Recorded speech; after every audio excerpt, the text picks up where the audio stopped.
এপ্রিলের প্রথম সপ্তাহে কি অ্যাডজুডিকেশনের কাজ শেষ হয়ে যাবে, মানে বিচারাধীন নিষ্পত্তি হয়ে যাবে? 17ই মার্চ রেকর্ড 2 লক্ষ অ্যাডজুডিকেশনের নিষ্পত্তি হয়েছে, বিচারাধীনের নিষ্পত্তি হয়েছে। কি দাঁড়ালো এখনো পর্যন্ত? কিভাবে বলা হচ্ছে এপ্রিলের প্রথম সপ্তাহে বিচারাধীনের নিষ্পত্তি হবে? এখনো পর্যন্ত যা আমরা খবর, যে 60 লক্ষ যে বিচারাধীনের নাম ছিল, 60 লক্ষ, সেই 60 লক্ষের মধ্যে 20 লক্ষ বিচারাধীনের নিষ্পত্তি হয়েছে, আরও 40 লক্ষ বাকি। এবং এখনো পর্যন্ত যা খবর তাতে এপ্রিলের প্রথম সপ্তাহেই অ্যাডজুডিকেশনের কাজ শেষ হয়ে যাওয়ার কথা, এরকমটাই বিচার বিভাগকে দায়িত্ব দেওয়া হয়েছে সুপ্রিম কোর্টের নির্দেশে। বাইরে থেকেও বিচারকরা এসেছেন, 710 জন বিচারক তথ্য বিভ্রাট যাচাইয়ে রয়েছেন। এপ্রিলের শুরুতেই 60 লক্ষ অ্যাডজুডিকেশনের নিষ্পত্তি কিভাবে বলা হচ্ছে?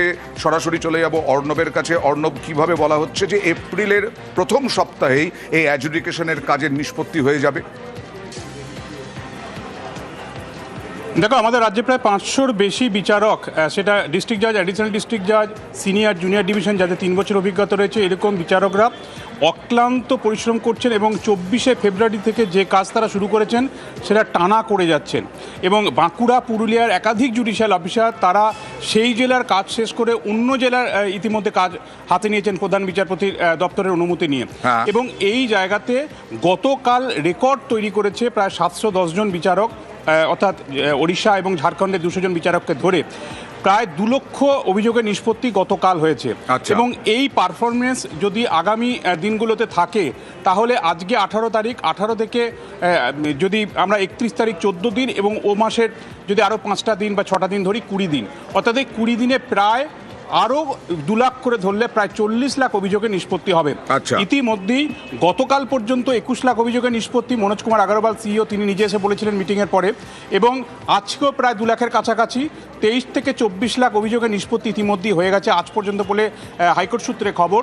এবং প্রায় 40 লাখ, তুমি এইভাবে যদি পারফরমেন্স থাকে তাহলে হিসেবে দেখা যাচ্ছে প্রায় 60 থেকে 61 লক্ষ অভিযোগের নিষ্পত্তি হয়ে যাবে। এবং এক্ষেত্রে তোমায় একটা তথ্য দিয়ে রাখি, আমাদের রাজ্যের বিচারকরা যেহেতু 24শে ফেব্রুয়ারি থেকেই কাজ করছেন এবং অন্য রাজ্য থেকে যে 200 জন বিচারক এসেছেন তারা 9 বা 10 মার্চ থেকে কাজ শুরু করেছেন। কিছুটা ভাষাগত সমস্যার কারণেই, কিছুটা হলো পারফরমেন্সের নিরিখে একটু কম অন্য রাজ্যের বিচারকদের, কারণ ওড়িশা বা ঝাড়খণ্ড থেকে যারা এসেছেন তাদের একটু ভাষাগত বুঝতে অসুবিধা হচ্ছে। এবং এই কাজ যদি করা যায় তাতে 6 এপ্রিল প্রথম দফার 152টা যে বিধানসভার নির্বাচন তার মনোনয়ন দাখিল হচ্ছে 6 এপ্রিল থেকে, এবং তার আগে 5 এপ্রিলের মধ্যেই প্রথম দফার কাজ প্রায় শেষ হয়ে যাবে। উল্লেখযোগ্য যেটা মাথা ব্যথা ছিল কমিশনের তা হচ্ছে মুর্শিদাবাদ, সেখানেই প্রায় 10 লক্ষ অ্যাডজুডিকেশনের নাম ছিল।